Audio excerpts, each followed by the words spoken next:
Welcome to Sense and Sustainability, your podcast channel for sustainable procurement. We hope you like what you hear. Please go to www.iso2400.org for more information, learning resources, tools, and much more. I am Shaun McCarthy, Director of Action Sustainability Community Interest Company.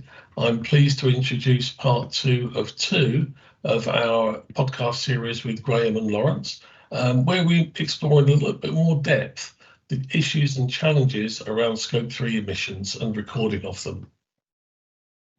So, Scope 3. Let's go back to Scope 3, as you mentioned it earlier.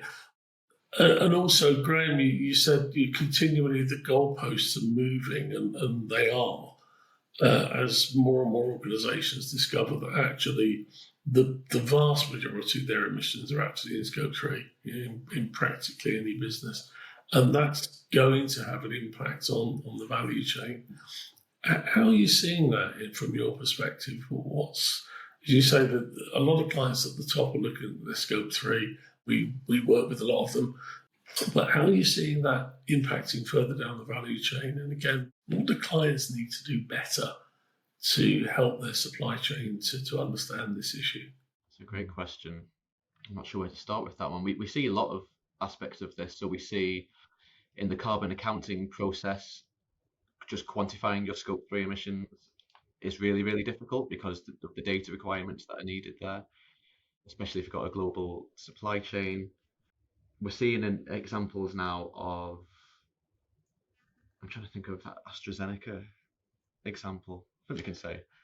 Yeah, that is it. That is a good example. I think so. We're on a crest of a wave, right? In that now, a few years ago, everything was about Scope 1 and 2, and you had to be a very progressive company to be looking at Scope 3.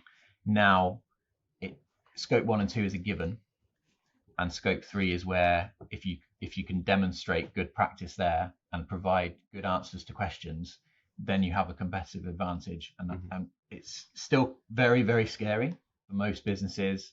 Doesn't matter what size you are. We mentioned earlier, people moving to, there's a lot of AI tech platforms that sort of will do your Scope 3 for you. Just input your chart of accounts from your accounting software. We'll work it out from how much you've spent on something. Spend-based Scope 3, job done, tick. But actually next year, that's no longer useful because you may have put something in place. You've moved to a different product, say an alternative product. Maybe that's a more sustainable product. There's a premium price on that. Whoops, your emissions go up because now you're spending more, even though your emissions may have gone down in reality. So the whole problem with spend-based and inflation and the rest of it, it only really works once. So there's a lot of, you then have to really go in and map your supply chain, and not everybody has the resources to be able to do that themselves. But the example that you think of, Graeme, we've got sort of in a lot of industries now, this sort of anchor, they're sort of like anchor institutions in a way, the most progressive ones that are leading the way, and then can be quite demanding of their client base. So large pharma company is known for requesting suppliers to join supply chain measurement platforms, set science-based targets, and also disclose their climate information on CDP, one of the obviously major climate disclosure platforms.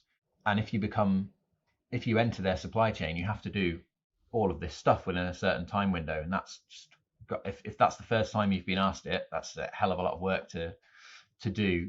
So then it becomes very scary, and there are sort of downsides to trying to force people to do too much too soon, as I said earlier. But we often use those when we're talking to clients. They're sort of like the canary in the coal mine of, these are the sort of things you're going to have to do in future. There's a few more progressive buyers that ask quite demanding questions, but that really is the future. And Scope 3 is obviously where a lot of this lies. But once you get beyond tier 1, tier 2 of a supply chain, it gets very, very difficult. And obviously, depending on what industry you're in, it can be almost impossible. Textiles is a great example of the lack of visibility in a supply chain. Once you go far enough in, you just lose all visibility of where a product comes from. So it can be very, very difficult. Some industries easier than others, but everybody's on a learning curve here. And I think we're just passing that honeymoon phase of, you can do your scope 3 by the amount you spend on stuff. I think we're coming to the end of that now, and moving into, actually, if we want to be able to demonstrate improvement, then we need to start measuring things in volumes, by weight, by activity, not by spend. And so it's a very, very fast moving environment, isn't it? Yeah, and one of the challenges I think we're going to start to see is, like, we're already seeing this now, is that whether you work in sustainability, is that your actual job title, or it's just part of the thing that you do and your job title is something else. People are spending so much time on the reporting and the compliance aspects, but mostly reporting aspects of sustainability, that they don't actually have any time to do the implementation and the stuff that will actually help to reduce that carbon impact. Yeah. And we see, like, with the NHS have said by 2030, it's not enough to just have a carbon reduction plan, but you need to show that you're making progress on implementing that plan. So that's just even more time that people don't have, because at the same time, if they're having to report more accurately on more scope 3 emissions and then implement, like, where's that time going to come from, other than more resource, which means more money, more cost? Which, that obviously, that's not to say that any of this is bad. It just means it's further challenges that businesses are going to start facing. Yeah, I wonder what your view is on it, Shaun, around this fear that a lot of us have in this space, that we're all becoming accountants, and we spend so much time accounting, because obviously you want to make data-driven decisions. It's all important, but what happens when you run out of time to do the stuff that actually moves things and changes things? It's quite difficult. I do sometimes feel sorry for people coming into this industry for the first time, and it is very much like, it seems like an accounting job compared to when I started. Yes. I don't know. Yeah, I feel like we were lucky. Yeah. There's a lot of people, I think, who move into sort of our world who think it's going to be, oh great, I'm going to get this business and turn them into the next Patagonia or whatever it might be, and then very quickly they realise, oh, they're just doing numbers over and over and speaking to suppliers and having difficult conversations that they didn't think would be quite so difficult. So it's a huge challenge. Yeah, when I started, nobody was doing anything. So it was a fairly blank canvas in the late 90s. But it is a hell of a challenge. I mean, I agree with you completely, Laurence. These certainly this sort of spend-based analysis of carbon, quite frankly, I always thought it was nonsense. I thought it was nonsense 15 years ago, and I still do now. Because how can you say, well, okay, I spend a certain amount of money on this product, and that product lives in that sector, and the carbon footprint per £1 million of spend for that sector is this much. And then you multiply one number by it. It's not AI, is it? For God's sake, you can do it on an Excel spreadsheet. And I'm going to multiply one number by a number, and that's your carbon footprint. It bears no relation to a carbon footprint at all. And then you also have other platforms for recording carbon emissions. I won't name them because I'm going to be rude about them.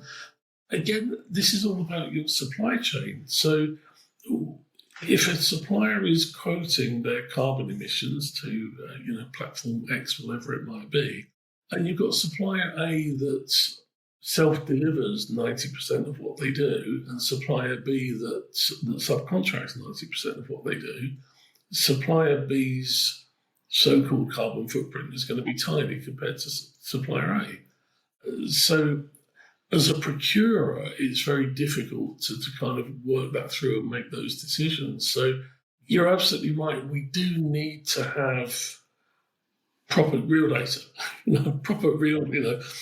how do you do it? And through the supply chain school, one of the things that we did several years ago was to roll out a very simple carbon calculator. You put in your electricity consumption, your gas consumption, whatever it is, fuel oil, whatever.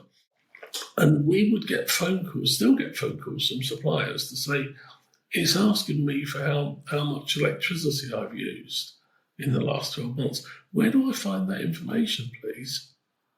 Well, guys, look at your electric bill. And that's the sort of level of lack of sophistication that we're dealing with. So I think we do overcomplicate it. We do need to make it simple.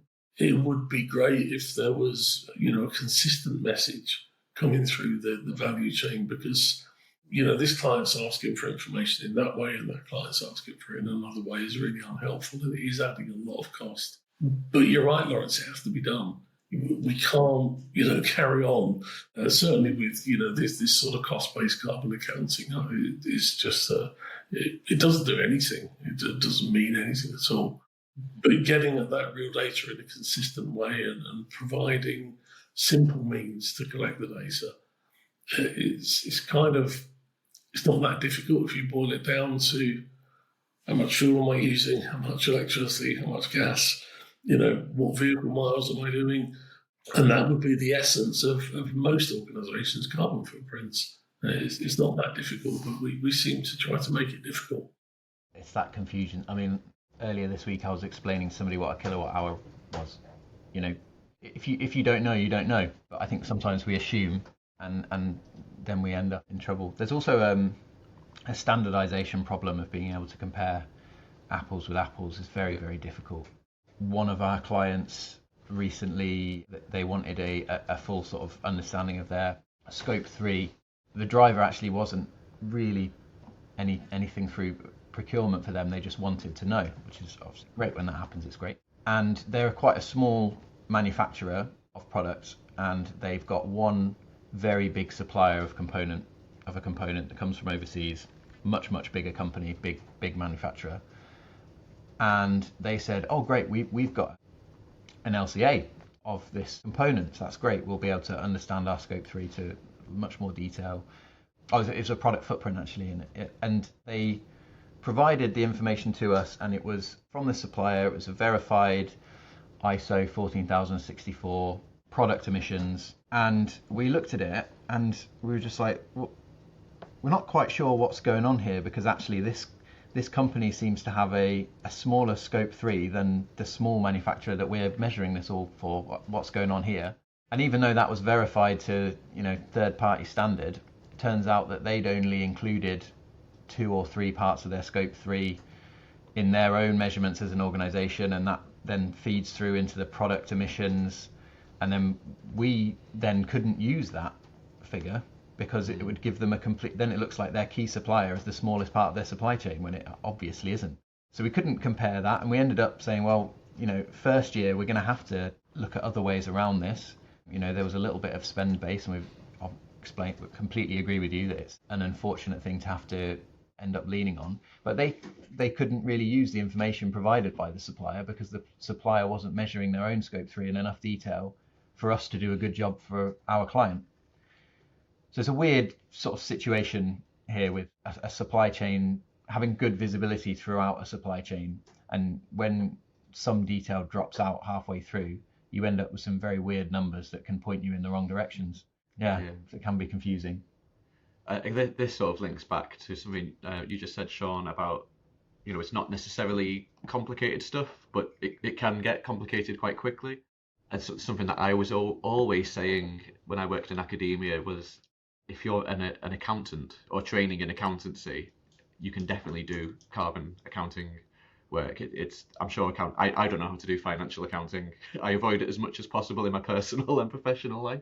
But I know accountants, and I've got a feel for the type of stuff they do, and I'm sure it's way more complicated at times than a lot of sustainability work. I'm not always, but I'm sure they can figure it out. And I think that's probably a good tip for businesses who are trying to look at sustainability, is if you're not an expert in this stuff, maybe someone in your accounting team might be able to give better guidance than you spending weeks trying to figure something out. So that's I've never thought of that actually as a potential advice for organisations, but I think that would be useful for a lot of businesses.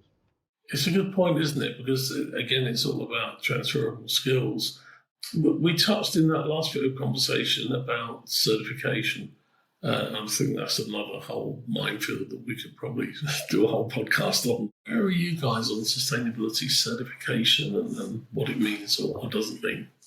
It's a sort of case-by-case basis when we speak to people about it, isn't it? Yeah, it depends what the certification is. If it's like the green, I always use the example of like the Green Acorn Awards, which probably, I've never looked, it probably exists somewhere, where you get a lot of schemes where you can tell they're not great. There's one I don't want to name, but I was a juror for a accreditation scheme for the hospitality sector, and I left when I realised that part of the credentials that they were looking at was to see how many plants you had in the reception area of your building, and that would show that you were a sustainable provider, just if you had put a couple of potted plants in your building. But there are some that are great. So like we are advocates of carbon literacy, for example, because that's a great way to train people in your teams on sustainability and why it's important to your business and what people can do. So it's often a great first step if you're an organisation looking to get stuck into this for the first time. Going through that through people on the shop floor or in the office, or also up to the board level, just to understand why it's important. Even though that doesn't necessarily prove that you've done anything in terms of reducing your impact, it shows that you've got a level of comprehension over this subject. And there are some good ones out there. It's a case-by-case basis, and I think the key thing is don't use them as a way to fudge something. We've been very purposeful on the ones that we've gone for as an organisation, because we think it doesn't necessarily look great when we see a company and they've got 1,000 certifications on their website, because it's like, well, which ones are you actually really proud of? Like, that's almost too many. So it's definitely, you want to be selective and find the ones that really resonate for your marketplace, your customer base, and I guess it's just evidencing that you're capable, or rather credible, on what you're trying to do in the space. Yeah. In an ideal world, you want to be able to back up your claims with some third-party proof, right? To avoid greenwashing, to be able to be confident in what your sustainability claims are. Third-party certifications can be useful there, but also they have to provide some level of added value for you. They can be very, very expensive, and sometimes, people come to us and say, should we spend £10,000 on this certification? Well, I think you probably do a lot more with that £10,000 doing something else. It's just another cost, and there's an opportunity cost to third-party certifications, especially the more expensive ones. Often people are getting certified because they're actually being asked to during the procurement process. The ISO ones are obviously a good example, but obviously it's interesting from the sustainable procurement ISO standard is just guidance, right? You don't get certified. There's not a get somebody and they'll verify it and you have to pay a load of money. So if you use the standards well, you don't necessarily need certification. Right? It really, it's very much a case by case thing. I think we don't push certifications on people really unless there's a real value add. Yeah, we've got a client at the moment that's considering going for something that'll cost around £10,000, and ideally would say postpone it until you need it because it is so expensive. And then if a supplier asks for it, then you can go for it then. But the lead-in time to get it is so long, it can take 6 weeks to get it, which is going to be probably too long in most instances. So it's a hard decision.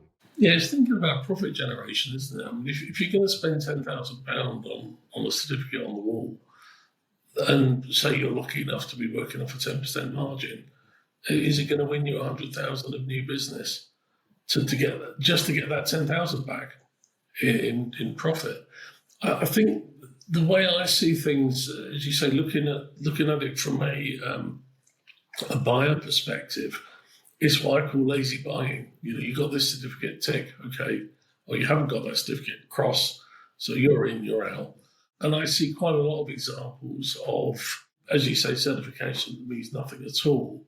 Or I suppose suppliers that are being slightly selective in the way that they present their certification. I heard an example quite recently of on the social side with one of these other podcasts, a lady in the USA that was looking at SA8000 certification, and a big supplier of laboratory equipment. Yes, we have a SA8000 certification.